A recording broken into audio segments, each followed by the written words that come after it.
अस्सलाम वालेकुम, कैसे हैं आप सब। तो क्या आप भी अपने सफ़ेद पड़ते बालों से परेशान हैं और केमिकल हेयर डाई से आपके बालों में हेयर फॉल बढ़ रहा है। आपके बाल रूखे सूखे बेजान हो रहे हैं, आपके बालों में और ज़्यादा तेज़ी से सफ़ेदी आ रही है।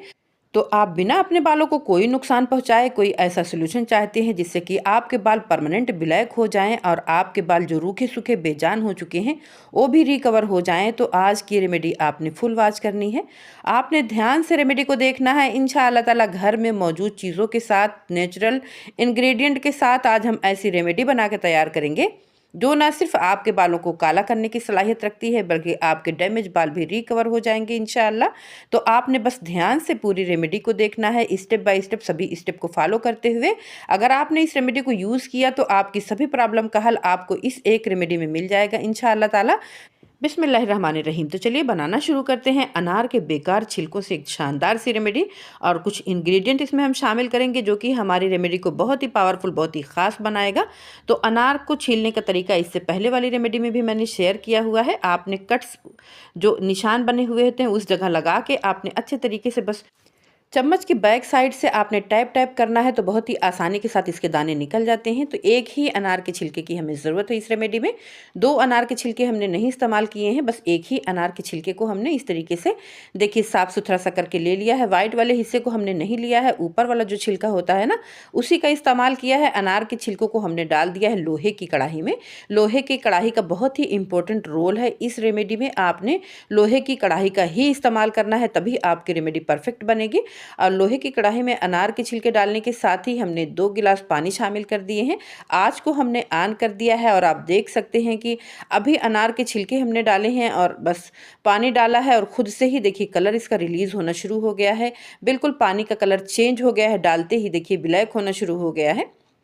तो यहाँ पे अब हम दूसरा इंग्रेडिएंट जो शामिल कर रहे हैं वो है लौंग। लौंग हमारे बालों को बहुत ही खूबसूरत कलर देती है, सिल्की शाइनी स्मूथ बनाती है। लौंग एंटीबैक्टीरियल एंटी फंगल होती है, बहुत ही स्ट्रांग ये इंग्रेडिएंट है। ये हमारे बालों के कलर को लॉक करने की सलाहियत रखती है, हमारे बालों से, हमारे स्कैल्प से सभी बीमारियों को दूर करने की सलाहियत रखती है। तो आपने लौंग का इस्तेमाल 10 अदद करना है। और यहाँ पे देखिए 1 टेबल स्पून रोजमेरी और 1 टेबल स्पून हमने अलसी के बीज लिए हुए हैं यानी फ्लैक्स सीड लिए हुए हैं। तो दोनों चीज़ों को हमने इसमें शामिल कर देना है। अलसी के बीज हमारे बालों को बहुत ही अच्छे से सिल्की शाइनी स्मूथ करेंगे, ये बालों को कंडीशनर का काम करते हैं। रूखे सूखे जो फ्रीजी बाल होते हैं और जो डैमेज हुए बाल होते हैं उनको रिकवर करता है। अलसी का इस्तेमाल अगर आप मुसलसल अपने बालों पे करेंगे तो आपके बाल बहुत ही ज़्यादा स्मूथ, बहुत ही ज़्यादा शाइनी हो जाएंगे।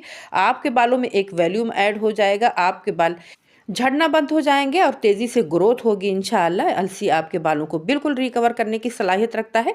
तो आप बेफिक्र होकर अलसी का इस्तेमाल अपने बालों पे कर सकते हैं। और रोज़मेरी का इस्तेमाल तो बालों के लिए किसी नेमत से कम नहीं है। इसकी खुशबू भी बहुत ही खूबसूरत होती है जिससे कि हमें माइग्रेन में आराम मिलता है। सिंपल पानी में अगर आप रोज़मेरी को बॉयल करेंगे तो बहुत ही अच्छी फ्रेग्रेंस के साथ साथ इसमें से एक डार्क कलर का कलर भी निकलता है। ये हमारे बालों को कलर करने की भी सलाहियत रखता है और हमारे रूखे सूखे बेजान बालों को रिकवर करने की सलाहियत रखता है। रोज़मेरी हमारे बालों को बढ़ाने में, हमारे बालों की ग्रोथ के लिए बहुत ही इंपॉर्टेंट है। रोज़मेरी का शैम्पू हो, रोज़मेरी का ऑयल हो, ये सारी चीज़ें मार्केट में भी बहुत ही मशहूर हैं। तो हमने घर पे खुद ही तैयार कर लेना है।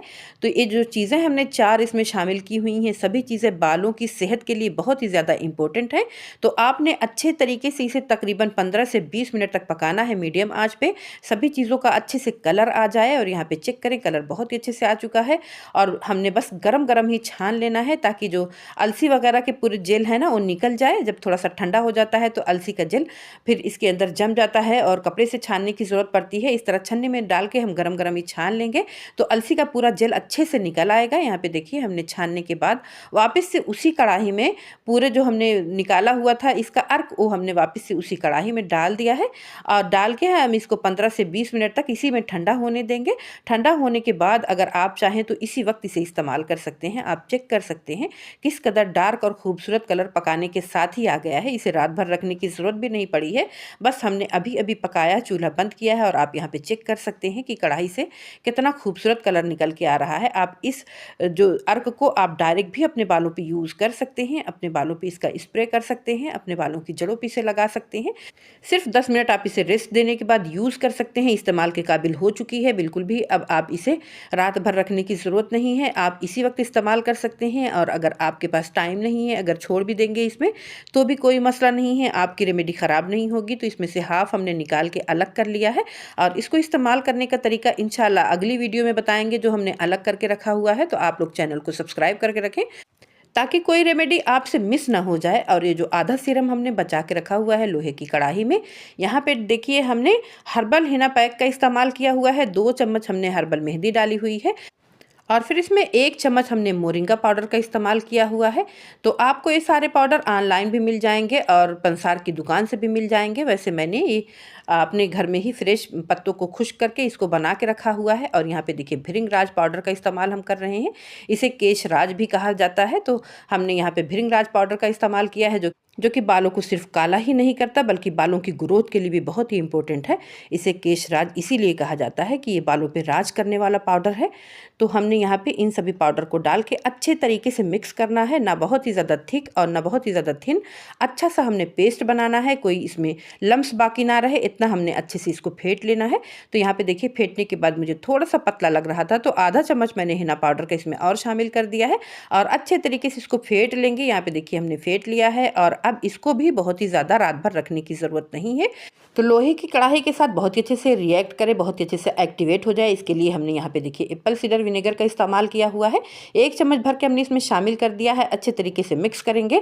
वैसे इसकी जगह पे आप ना दही का भी इस्तेमाल कर सकते हैं, खट्टी दही अगर आपके पास हो तो आप 2 चम्मच इसमें शामिल कर सकते हैं, या फिर आप इसमें लेमू का जूस भी शामिल कर सकते हैं। वैसे लेमू का जूस अगर आप शामिल करते हैं तो थोड़ा सा कलर आपका लाइट आ सकता है, तो आप ये दोनों चीज़ें इस्तेमाल कर लें। नहीं हो ऑप्शन में तो फिर आप लेमू के जूस का इस्तेमाल करें। अच्छे तरीके से मिक्स करके 10 मिनट रेस्ट दें।